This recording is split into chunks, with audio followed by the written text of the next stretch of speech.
Olá a todos, meu nome é Rafael Papa Borges, sou doutorando do curso de Geografia na Universidade Federal do Espírito Santo, tendo como orientador o professor doutor Antônio Carlos Queiroz Filho. Faço parte do grupo de pesquisa Rasuras, Geografias Marginais, Linguagem, Poética e Movimento, grupo este idealizador dessa série de podcasts, a qual diversos integrantes foram convidados a falar sobre autores que são importantes para suas pesquisas. Minha escolha foi pelo antropólogo italiano Massimo Canevati, principalmente seu livro A Cidade Polifônica, ensaios sobre a antropologia da comunicação urbana, pois ele atravessa diversos momentos e etapas da tese, que ainda está em andamento, que tem como até então o título A Cidade, as Cidades, cenas cotidianas e narrativas de um transeunte. Neste trabalho temos como objetivo experimentar diferentes maneiras de se expor à cidade, tentando entender como essa variação altera nossa experiência citadina. Quando falo experiência, estou me referindo à conceituação que Larosa aproxima desta palavra. Ele argumenta que não é o que passa, o que acontece ou o que toca, de maneira generalizada. A experiência, em seus termos, é aquilo que, ao nos interpelar, ao dividir conosco o momento de um encontro, nos causa alguma transformação, nos move de um jeito que não saímos os mesmos. Por isso se refere à experiência como o que nos passa, o que nos acontece e o que nos toca, justamente por conta dessa reverberação que aquele instante nos causa. Podemos perceber que essa transformação se dá nesse entre de um contato. Por isso, a experiência é, em primeiro lugar, um encontro ou uma relação com algo que se experimenta, que se prova. Dessa forma, experimentar uma cidade é nos colocarmos disponíveis a ela, de modo a possibilitar experiências. Segundo Larosa, do ponto de vista da experiência, o importante não é nem a posição, nossa maneira de pormos, nem a oposição, nossa maneira de opormos, nem a imposição, nossa maneira de impormos, nem a proposição, nossa maneira de propormos, mas a exposição, nossa maneira de expormos, com tudo que isso tem de vulnerabilidade e de risco. Por isso, é incapaz de experiência aquele que se põe, ou se opõe, ou se impõe, ou se propõe, mas não se expõe. Se a experiência está relacionada à nossa forma de se expor a uma cidade, ao modificar essa maneira de estar disponível, de se colocar aberto a esse encontro, o que nos toca, o que nos passa e o que nos acontece se modifica? A forma de nos expormos interfere na maneira que vemos e sentimos uma cidade? Modifica os acontecimentos, processos que nos focalizamos? Que se destacam, que nos capturam e causam em nós alguma transformação? Nesse modo que Massimo Canevati se torna um autor importante nesse processo de pesquisa, pois ele nos ajuda a pensar na outra parte que vai participar dessa relação, a cidade. Ele a adjetiva de polifônica, por entender que, abre parênteses, a cidade em geral e a comunicação urbana em particular comparam-se a um coro que canta com uma multiplicidade de vozes autônomas, que se cruzam, relacionam-se, sobrepõem-se umas às outras, isolam-se ou se contrastam. E também designa uma determinada escolha metodológica, de dar voz a muitas vozes, experimentando assim um enfoque polifônico com o qual se pode apresentar o mesmo objeto. Percebam que a polifonia opera em duas frentes. Por isso, a afirmação do autor que ela está no objeto e no método. Ao dizer que a polifonia está no objeto, ele faz coro com o antropólogo Michel Agier, quando argumenta em seu livro Antropologia da Cidade, Lugares, Situações e Movimentos, que a cidade já não é considerada uma coisa que eu possa ver, nem um objeto que eu possa aprender como totalidade. Ou seja, não nos interessa uma cidade como essência inatingível e normativa. Sendo assim, se não é esse entendimento de cidade que queremos nos aproximar, Canevati afirma então que é preciso mudar de perspectiva, de angulação, de modo de formular as questões. De forma que a pergunta que nos faz percorrer esse caminho precisa ser repensada para nos oportunizar outros percursos analíticos. Tendo essas questões como base, Agier afirma que a interrogativa "o que é a cidade?" já não cabe mais para basilar nossas preocupações e investigações citadinas, propondo assim uma mudança desse questionamento de partida para o que faz a cidade. Essa alteração aponta para uma perspectiva que está interessada em pesquisar como e por quem uma cidade é produzida, entender como os diferentes arranjos, conexões e desconexões urbanas vão delineando fazeres citadinos. Sim, no plural, porque não é único, normativo. A investigação do que faz a cidade está calcada justamente em se aproximar dessa heterogeneidade que lhe é inerente e observar como essas diferenças vão esboçando arranjos distintos no espaço urbano. Esse processo de pensar a cidade, a partir dos elementos que a compõem, atravessa as discussões dos dois autores, pois Canevati também exclama que só é possível compreender uma cidade fixando-se outros panoramas que a excluem do horizonte. Ou seja, estudá-la, conhecê-la, experimentá-la, pressupõe ações que a tragam para uma escala que opera pela aproximação, pelo contato, para observar como a cidade se comunica com seus edifícios, ruas, insígnias, lojas e com o fluxo de um tráfego insaciável.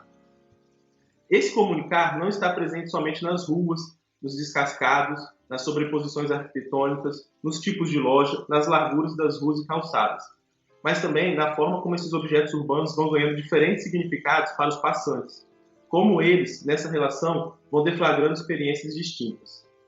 Esses aspectos se configuram como as vozes que compõem esse enfoque polifônico dito por Canevati, pois acabam narrando uma cidade de maneiras variadas. Narrativa aqui entendida como nos apresenta o geógrafo Antônio Carlos Queiroz Filho, como sendo uma forma específica de contar, de dizer sobre. Cada voz, podemos dizer então, apresenta a cidade à sua maneira, diz sobre ela a partir de suas experiências, conhecimentos prévios, entre outros aspectos que carrega como bagagem nesse instante do encontro.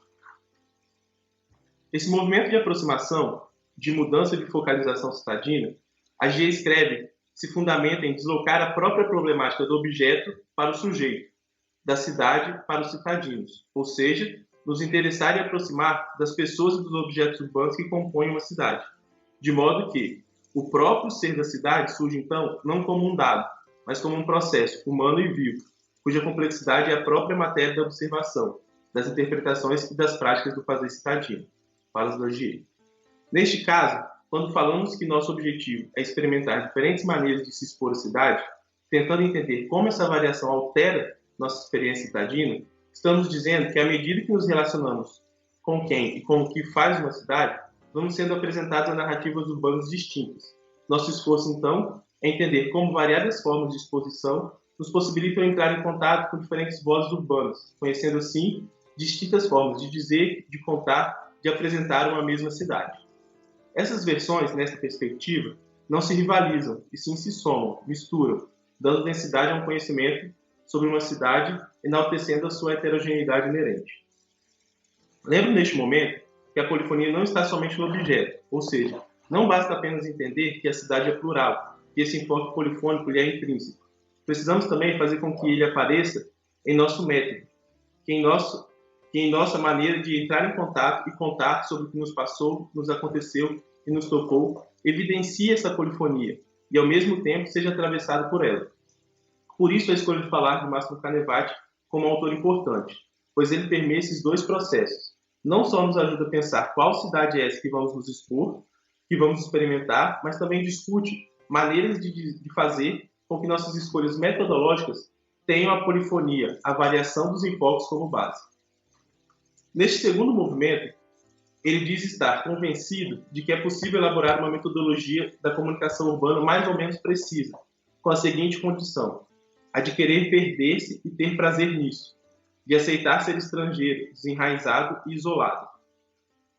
Ele utiliza a figura do estrangeiro por entender que muitas vezes seu olhar desenraizado tem a possibilidade de perceber as diferenças que o olhar domesticado não percebe, interiorizado e demasiadamente habituado pelo excesso de familiaridade. Esta metodologia proposta é um esforço de tentar desacostumar a maneira habitual e rotineira que olhamos uma cidade, tentando nos desvencilhar de certezas, automatismos e pressupostos previamente estabelecidos e adquiridos. Este processo se baseia em dois movimentos: estranhar toda a familiaridade possível com a cidade e, ao mesmo tempo, familiarizar-se com suas múltiplas diferenças. Dessa forma, o processo de estranhamento deve ser conduzido ao ponto que o nosso relacionamento com o mundo é mais costumeiro e, portanto, mais familiar, enquanto o processo oposto de familiarização deve focalizar e descobrir o que é desconhecido. Essas duas dinâmicas nos ajudam a nos aproximar da polifonia urbana de modo a se colocar disponível a uma grande diversidade de fluxos e acontecimentos, pois propõe que questionemos o que nos é habitual. Esse não é um processo simples, pois o próprio autor argumenta que a coisa mais opaca da nossa cultura contemporânea é o que nos é mais familiar, justamente porque nos envolve diretamente com toda a vida cotidiana, de modo que não é só porque algo nos é costumeiro, recorrente, que conhecemos bem, com profundidade. Estranhar o que nos é habitual nos permite problematizar aspectos familiares do dia a dia, e exercer uma ação importante nesse processo, olhar obliquamente o superconhecido, no esforço de experienciar essas familiaridades a partir de outros ângulos, enfoques, conexões. Ao mesmo tempo, Canevati também incentiva nos aproximar do que nos é distante, diferente, desconhecido, numa tentativa de trazer para esse processo vozes que comumente não damos atenção, que passam desapercebido, que não fazem ecoar em nosso fazer citadino. Percebam que os dois movimentos são provocações, incentivos a modificarmos a forma como nos expomos a esses encontros, a essas relações com a cidade.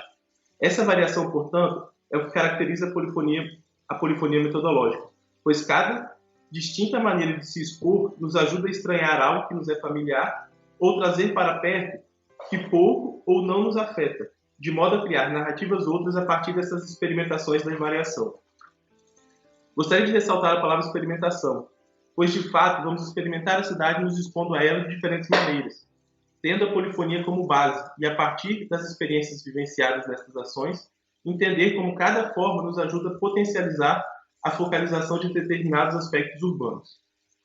O geógrafo Rogério Reisbach discute que trabalhar com processos que operam por focalização é interessante, pois ao mesmo tempo que estamos dando ênfase a uma determinada forma de olhar, de abordar nossa questão, não ignoramos as demais possibilidades de focalização, o que implica sempre a existência de outros elementos que ainda, fora de foco, ali continuam presentes. E esse é o movimento. Entender como as vozes, as narrativas dos diferentes elementos urbanos ganham destaque através de determinadas formas de se relacionar com eles. É neste mote que, em seu artigo A Comunicação entre Corpos e Metrópole, Canevati diz que esse processo de perder-se não se refere somente ao sentido psicogeográfico, mas perder-se no sentido teórico, conceitual, corporal, perder-se, se desenraizar para testar outros arranjos, outras combinações. Em suas palavras, não é mais como antes, em que você buscava a metodologia e aplicava o método naquele contexto. Agora, cada fragmento quer e deseja sua própria metodologia. Por isso que a polifonia não é um ponto de chegada, algo que se vai confirmar, e sim um ponto de partida, um incentivo a ir para a rua, a se perder em uma cidade, tornando os conceitos transitivos, flutuantes, abertos. O escritor português Gonçalo M. Tavares, em seu livro O Toxicologista, Excelência, olha obliquamente para a palavra definição e se incomoda com o fato de que, quando alguém define algo, quando diz o que é, esta é a última palavra sobre o assunto, opera como um ponto final, ou seja, termina uma conversa. Afetado por isso, sugestiona se não seria interessante pensar em definições que iniciam a conversa. Uma definição inicial, inaugural, uma de-iniciação, uma pré-finição, ou uma não-finição, e assim sucessivamente. Entendemos que a cidade polifônica opera nesse sentido, de uma definição que inicia uma conversa, um processo, pois Canevati afirma que a cidade polifônica foi uma aventura em que cada fragmento era analisado em si mesmo, como uma potência comunicacional própria, que aquele fragmento emanava. Depois, cada pessoa pode desenvolver o seu próprio itinerário, a sua própria montagem de fragmentos. Temos como base o livro A Cidade Polifônica, mas não de modo a querer conhecer uma cidade a partir das vivências do autor quando pela primeira vez em São Paulo, pois isso é impossível nos termos larousianos da experiência. Ninguém pode aprender da experiência do outro, mas podemos nos embasar no que lhe aconteceu, seus conceitos, suas proposições, seus processos, para nos lançarmos a uma cidade e tornarmos própria essa experiência citadina polifônica.